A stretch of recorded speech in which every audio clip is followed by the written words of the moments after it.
All right, good afternoon, everybody. My name is Sierra. These are my peers, Jess. Over there is Adam, Maria, and Thomas. And today we're going to be talking about taking your social media to the next level.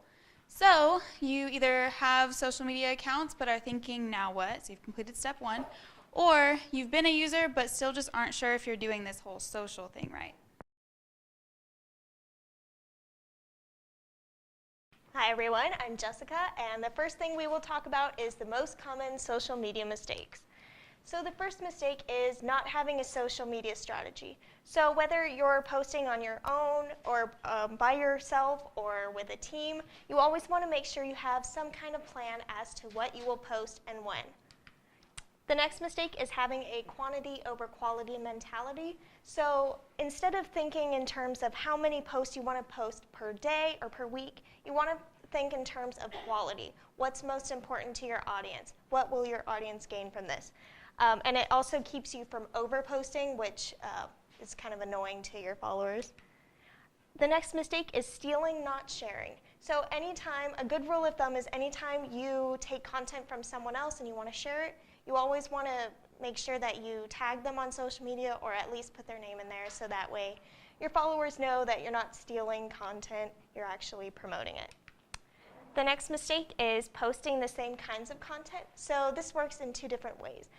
The first way, you don't want to post the same types of content like news or promotions or fun posts. You want to vary it up so your audience doesn't get too bored. The second kind of content is you don't want to post the same exact post on all three platforms or whatever platforms you have, because if you have followers on all these different platforms, they're not going to want to see the same post and the same wording all on the same content or the same platform. The next mistake is not having a target audience. So having a target audience is important because you need to know who you're talking to. So this can be found from looking from analytics, which Maria will talk about later. But you want to look at certain demographics such as age or gender to help tailor your content towards your audience.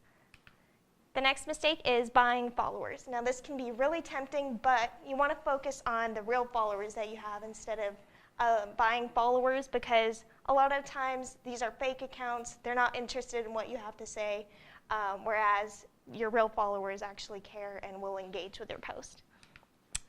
The next mistake is ignoring the followers that you do have. So if you find that your followers are reaching out to you or replying to something that you put, or maybe they're tagging you in a tweet, you always want to make sure that you respond to them in some way. Say, hey, thanks for sharing our post, or maybe if you comment on their tweets, whatever it is, it keeps them from feeling like they're being ignored, and if they feel ignored, they're not going to follow you anymore. The next mistake is having branding inconsistencies. So you always want to think of yourself, either yourself or the organization, as a brand. So whatever you put on your social media needs to reflect the brand that you put on there. And this includes, particularly for businesses and organizations, make sure your profile pictures are the same, and maybe even the cover photos as well, so that everyone knows that it's you. The next mistake is posting as a building, not as a person. So when you post, especially if you're a business or organization, you want to have a personable tone. You want to use first person, have some kind of emotion in your post, whether you're excited or sad or whatever it is. That way people know that there's actually people running these social media pages. And the next mistake we'll talk about later is not using analytics. So this is really important because it shows you what your followers are interested in. You can see what kind of posts they've liked, maybe posts that they've ignored, how many times they liked or shared or retweeted something, as well as looking to see when they're online so you can better reach them that way.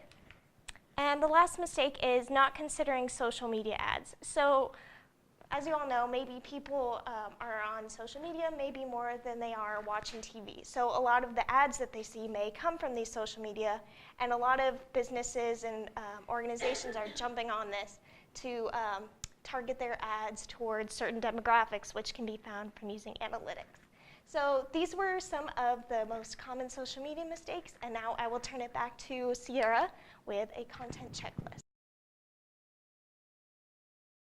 All right, so now that we've kind of identified some of the mistakes we might be making with our social media, we're going to start with correcting those mistakes. And first, we're going to talk about your social media content.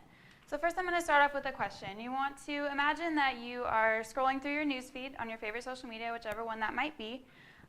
You're going to come across posts that you completely ignore, and then other ones that really grab your attention. So give me some elements. What are some of the things in those posts that really grab your attention? Anybody? Pictures, Okay. Anybody else? videos, Yeah, definitely. Maybe one more?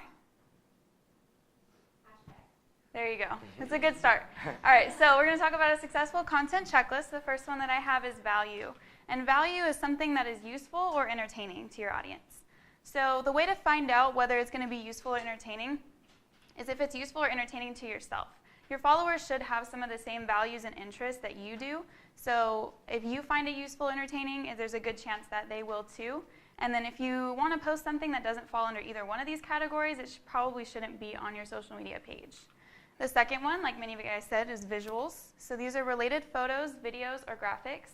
Of course, if you take organic photos or videos, those are going to be the best option because your followers can't get those photos or videos anywhere else except if they're following you. Graphics I have on there because if you want to post something that doesn't have an automatic visual or an automatic picture or video that goes with it, you should put a graphic behind it. Give it some color. Do something so that it catches people's attention and they'll spend just a couple more seconds on your post and you get more view that way. The third thing is Goldilocks copy. Copy is all of the text that's going to go on your social media post. So Goldilocks, what I mean by that is not too short and not too long, but just right. This is going to be different for every post. I'm not telling you that you should have 2 to 3 sentences per post and nothing more, nothing less, but it's going to vary. So you might have something really simple to say and requires a really simple amount of words. The way to find out whether you've reached that Goldilocks copy or not is to read it back yourself. Imagine that you are your follower, and then once you've read your copy, think, do I have any more questions after that? Are all the details there that need to be there? Or once you're done reading it, are you bored with what you just read, or is there not enough? So then, like you said, hashtags would be the next one. And then if you guys haven't noticed already, we do have one in the bottom corner, hashtag SM Workshop Wisdom.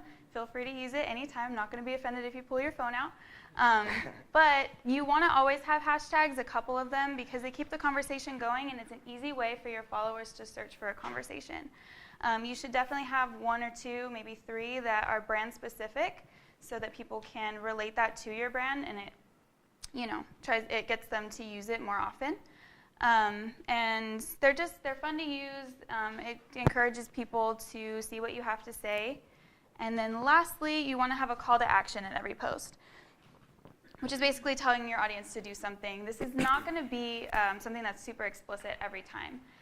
Obviously, the more obvious ones are going to be RSVP to our event, buy our product. But then when you're posting something as simple as like an inspirational quote, your call to action might just be, I want you to like it or to share it, to spread your message far and wide and have people associate that post with your brand. And then another call to action might be something simple as just you post a video and you just want them to watch it. That's your call to action. So I'll pass this over to Adam. Thank you. Hello, everyone. So as she said, my name is Adam, and now you have your content checklist. You know what you got to get out there. I'm going to kind of show you how to keep your social media alive and active through monitoring and engaging. So first, we're going to start off with monitoring. So why is this important? Well, it keeps platforms relevant. So what I mean by this is social media is a constantly growing and changing world out there.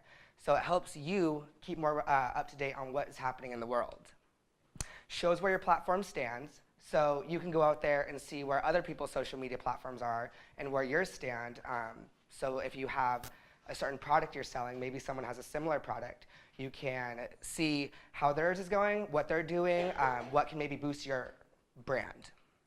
And then highlights the latest trends. So like I said, it's constantly changing and growing. There's always a new trend out there, so you always want to keep on and figure out what's going on in the world. So what are the best ways to monitor? Well, there are certain apps out there, and we're actually going to go through a couple of them later on, but some of them are Hootsuite and TweetReach. And Hootsuite is one, it's awesome. It's a social media one that keeps all of your platforms in one area, basically. And so it's really easy to monitor all of them in like one certain section rather than having to go through each of your social platforms separately. It's also awesome for organizing different posts that you may want to set out. So if you want to have, I know the free version, if you want to have 30 scheduled posts, you can have that. They also have payment plans if you want to get more social media posts out there. Scheduling is awesome to do, but you also don't want to overpost. As Jess stated earlier, you want to make sure you have quality content that your viewers are out there seeing. And also just set aside specific time for yourself to go on your accounts. We don't like being on our phones or our computers all day 24/7, but it's important to also be alive on your social media, because if you have a certain app or something posting for you all the time and you're never getting on there, it's no longer personal, and then you become that building, as Jess stated earlier. Now, question, is monitoring important for business and personal platforms? Raise your hand if you think yes. All right, raise your hand if you think no. All right, sweet. So the answer is yes. So why for personal? Well, it keeps you up to date and it keeps you constantly on your, figuring out what's happening in the social media world that we live in. And then business-wise, to help know where you stand and help your brand grow. So now let's go on to engaging. So why is engagement important? Well, it makes your platforms now personal. So as stated earlier, you want to be alive in your social media and you want to make sure that they feel that person behind you, which then is that genuine connection. You want to make sure that they feel that with you, so then it's not just an empty space that they're like, oh, this person liked my post or whatever, but it's probably just their app that's doing it for them. And then it also keeps you current with your followers. So whatever your followers are doing, if they're posting something, you're on there and you see it, and it's not just your app that's doing all the work for you. Now, some of the best ways to engage, one of the simple ways is just to comment on content. So whether you see someone out there and they posted something that you agree with or that's awesome or that they did great on, acknowledge that. Make them see that, because then they'll remember that and then they can spread that love back. Comment on other people's content. So you like when people comment on your stuff. Go out there and make someone else feel that love and comment on theirs. And then just acknowledge other people's creations, what they're making out there. So now another question, is engagement in both personal and business accounts important? Raise your hand if you think yes. Yay, we're catching on. Awesome. All right, so yes, personal, to not be a robot or that building. Business, to help build your successful brand.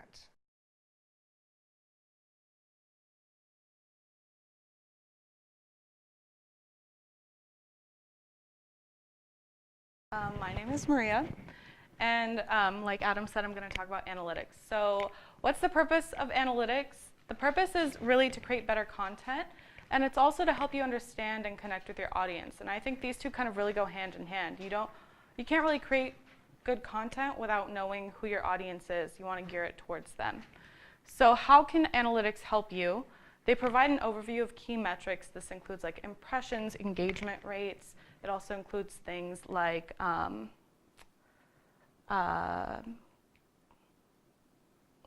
sorry, I'm blanking. Oh, demographics, things like that.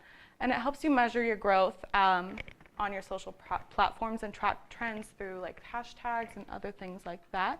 And like I said, it helps you analyze your audience, and that goes with demographics, so like age, gender, where they're from. That's really important to know, and that also goes back to understanding and connecting with your audience.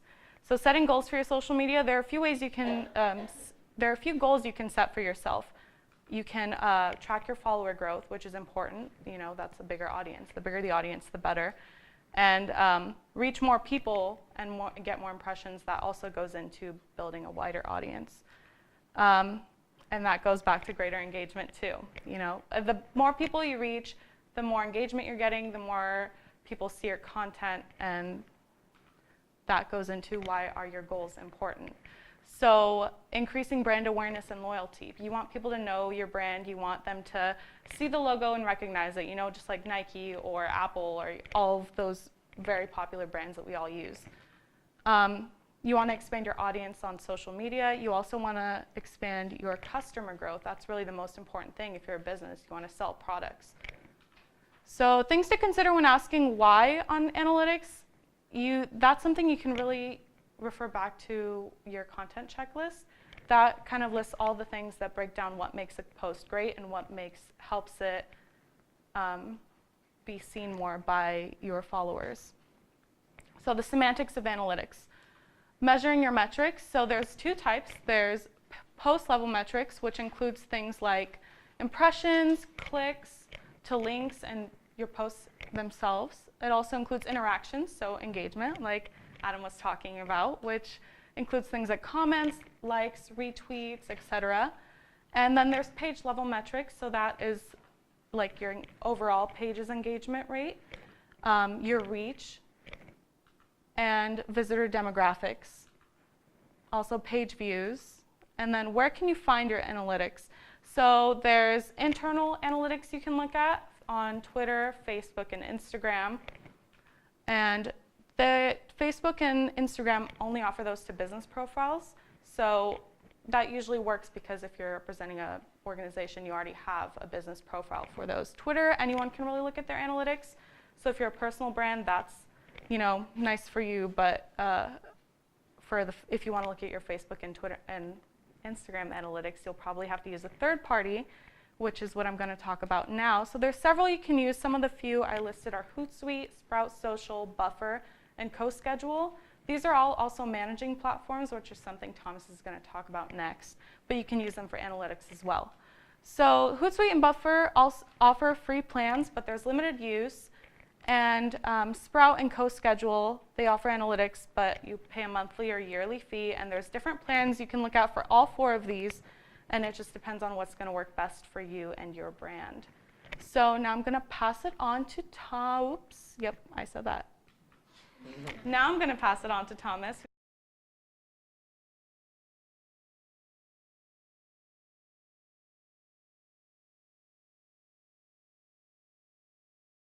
So as Maria said, I'm Thomas, and I'm going to talk about social media management techniques. So has anybody ever felt like the person in this picture right here? Like social media can be a 40-hour work week all on its own if you let it. So this section is about how you can avoid spending all your time online and about how you can avoid scrambling to create your content at the last minute. It is also about how you can learn to effectively divide the social media workload and how to create a social media routine. So the first thing I'm going to talk about is your biggest weapon against making sure or letting social media control your life, and that is scheduling your content in advance. So we talked about a few scheduling and analytics apps, but this actually right here is TweetDeck. So what I went ahead and did is I scheduled a tweet to go out earlier. Looks like this. It says that we are rocking our SM workshop wisdom right now, and we're learning how to manage our media and take it to the next level, which I hope is true. So at the end of this slide, you guys will have my Twitter handle up on the screen, and you'll be able to actually go look and see this tweet that went out at 2:15, and you'll be able to join the conversation with our hashtag that's down there. So schedulers like that allow you to create the content that you want to post in advance. So say you're going to be in front of a group of people, or you're going to have a meeting at the time that you know you're going to need to send a very important tweet at a specific time. You can schedule that content in advance to make sure that it's right there when you need it to be and you don't have to be online. So the techniques that we use to manage social media, creating content in bulk. So that means creating a bunch of content in advance that you can use in the event that you have something more important to do work-related. So you have a meeting or you have something coming up with a client. You're not scrambling to create your content at the last minute because you have a well of stuff that you can go to.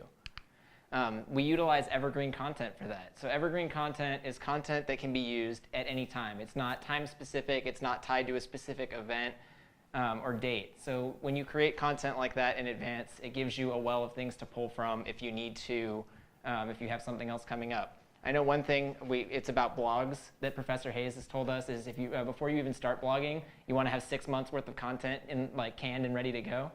So the same thing can be true for your business. If you have enough posts to cover a week or 2 weeks and you need to go on vacation, you have things you can schedule and you're not scrambling to make all your content in one day.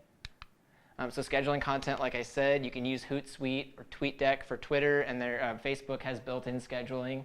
Instagram doesn't have scheduling right now, but there are apps that let you schedule it in that you can write it in advance and then log back in and tweet it or and send it out. Calendars. This is one of the best things that we did this semester for our clients, and I highly recommend it for everybody. If you go to nationaldaycalendar.com, it has a list of all those days that you see on social media. You know, National Pie Day, National High Five Thomas Day. Like, they're all there, and you can go and find the best ones for your client, and you can say, okay, these are the days that I want to hit, and you can create all that content in advance, and then it's right there for you when those days come up, that you have something to post that's engaging and keeps you in the conversation. So routine, that is one of your biggest tools for managing your social media, is establishing a routine. So you don't want to be posting 24 hours a day, and you don't want to be posting at different times every day. You want to establish a routine. You want to decide how often you're going to post, and you want to stick to it. Because as soon as your audience knows that you're willing to respond to a tweet at 3 o'clock in the morning, they expect you to respond to a tweet at 3 o'clock in the morning. And then it's, why didn't you guys respond to me when I tweeted you at 2 a.m. that my salad didn't taste good? You know, you need to be able to say, I'm going to post this many times a day at these times, and then people can establish, or the people can respect that routine, and it makes it easier for them to engage with you. So right here, like I promised, is my Twitter handle, so you guys can go on there and see the tweet that I sent out during the presentation without my phone leaving my pocket, I promise. And it also spins, if you're into that kind of thing. So go ahead and check that out and join in our conversation. And here are the sources that we used for our presentation. And thank you for letting us have your time.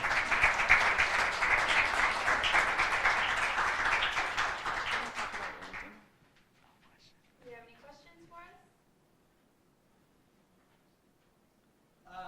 For a business, what's the recommended platform that, or the management tool that can best encompass like multiple platforms? Because the TweetDeck is just for Twitter, right? Right. A lot of them actually do have cross-platform options. So Sprout is one I'm familiar with, and that you can use Twitter, Facebook, Instagram. Social. Yeah, it's a management one, and you can look at analytics on there. You can also track trends through there. It's really, there's a lot of things you can do with it, and they have different. Yeah, you can schedule posts on there as well. Let's see, what else have I used it for? I know when researching for that stuff, Hootsuite was also labeled one of the top used ones, and it's more of the ones that people are more familiar with. It's very hands-on and user-friendly. So I know that's going to be a really popular one and good to try out. And they also right now have a 60-day free trial. So if you are interested in checking that out, you have 2 full months to try it. Thank you. Mm-hmm. Any other questions? Yeah. Go for it. Under monitoring and engaging, you talked about highlighting like the latest trends. Like, where's a good place like to find that? I mean, other than like just kind of running into them. Like, So like let's say you're on Instagram, they have the search page that you can go through occasionally and figure out what's going on with that, because they keep that relevant with whatever you're liking and posting. So everything's kind of tied into that area. So if you like this business, Instagram will remember that. And then once you go to that Explore page, it shows you things that are current and relevant to that. And even if you just, when you log on to go to your Twitter, just look at the top hashtags for right now. Yeah. And it gives you a list of like, these are the top 10 things that are currently being tweeted about. And if it's relevant to you, join the conversation. Yep. Yeah, and I also know that Betsy has talked a lot about like Google alerts. So if you are a business organization, you can put things up and it'll send them to you so you know what's trending, you know what people are talking about as well. And you can use Google Alerts not only for your organization, but also for categories of things. So you are tracking what people are saying about different topics or different people or different ideas. You can track that as well, which is nice. Yeah. Or if people are talking about you, you might want to put your name in there. Yes. We just want to have your name on a Google. Yeah, for sure. And then the search bar too. You can always, just put in whatever it is that you're wanting to know what people are talking about. Yeah. Question? Obviously, the goal of doing this social media stuff is to gain kind of visibility for your brand or company. But how do you make a post not seem like an ad? That's a great question. Like we said earlier, I think it's more about just being really personal varying your content, I think, is also really important.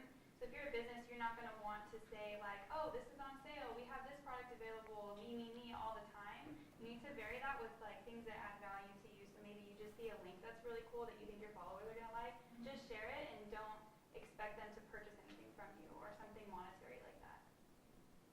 You have to strike a balance because, I mean, people obviously aren't going to want to follow the site of like a business that isn't telling them what's going on with the business. They just don't want it to be all the posts all the time.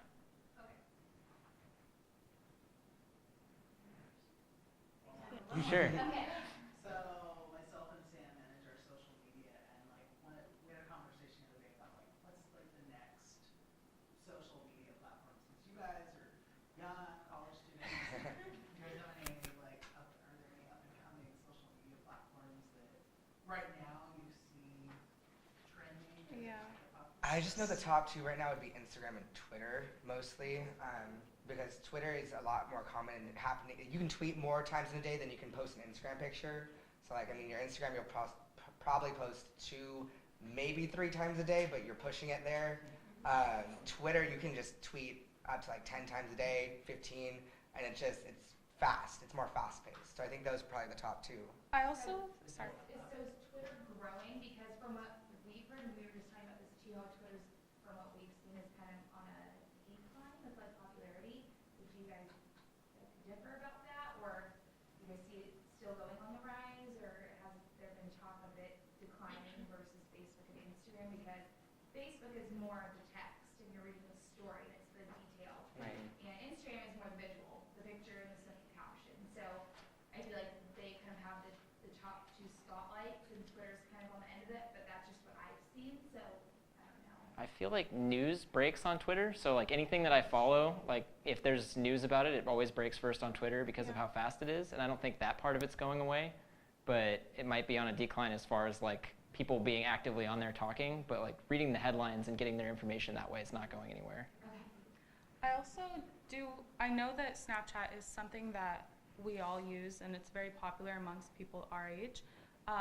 And up until this point, it's really been used like for personal use. There hasn't really been much advertisement.